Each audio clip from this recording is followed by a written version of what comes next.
Moving on to the next paragraph. But half an hour later, the rat trap paddler again stood again before the door. He did not try to get in because the door was locked.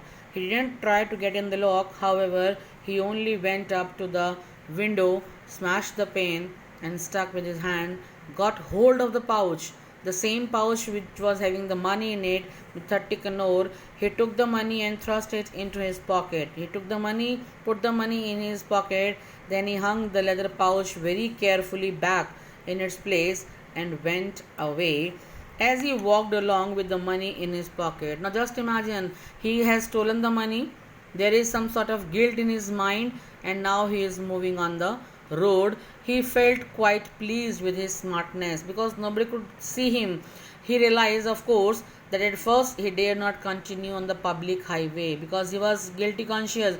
He knew he could be catched. So he was not able to move on the main highway but must turn off the road. He thought he must change the way into the woods. Into the woods means into the forest.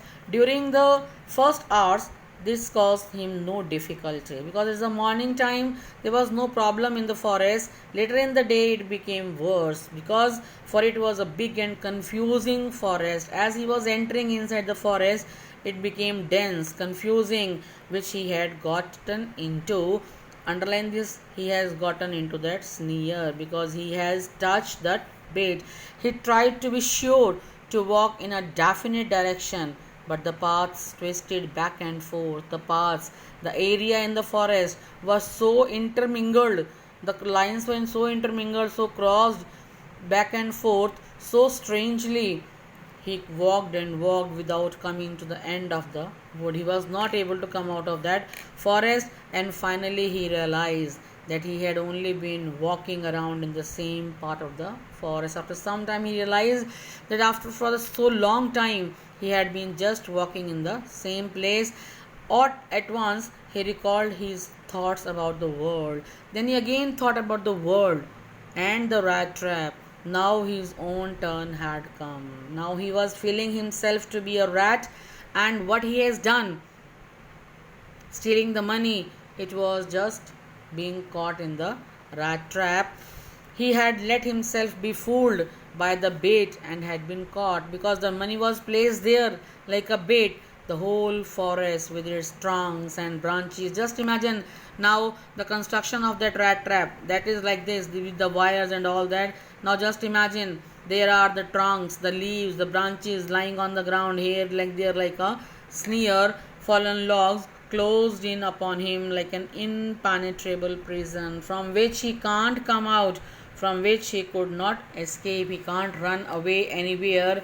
It was late in December. It was a time in the winters. In December, darkness was already descending over the forest. This increased the danger. It was dense. Obviously, there was the darkness in the forest, and because it was the month of December, the days are very short. Again, it was a danger and increased also the gloom and despair. Gloom is known as sadness, despair. He was very sad. Finally, he saw no way out. He left all hopes. There was no way out, and he sank down on the ground. Why? Because he was so tired.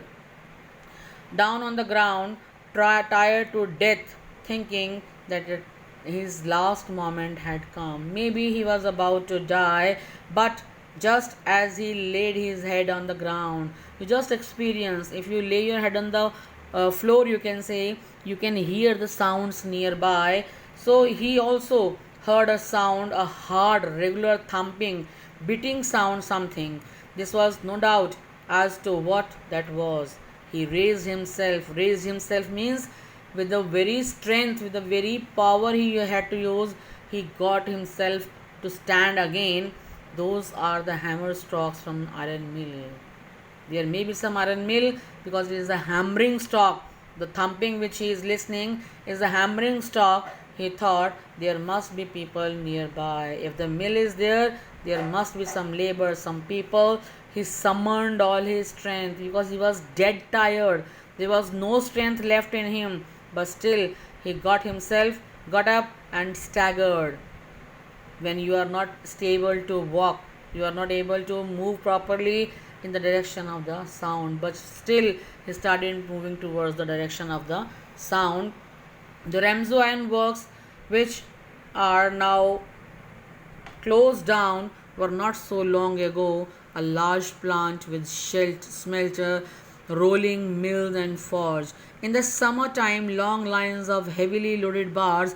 You can see the process. This is the process how they make the iron sculls slide down the canal, which led to a large inland lake. And in the winter time, the roads near the mill were black from all coal dust which shifted down from the big charcoal craters during one such long dark evening just before Christmas. So it was the time of Christmas, and the Master Smith is the main worker there, and his helper sat in the dark forge near the furnace. Furnace is known as the fireplace, waiting for the big iron which had been put in the fire. They have put the iron to melt in the fire. They were waiting for it to melt to be ready to put on the anvil. Anvil is called a iron base on which you just beat the melted iron to give it the proper shape, had been put in the fire to be ready to put on the anvil.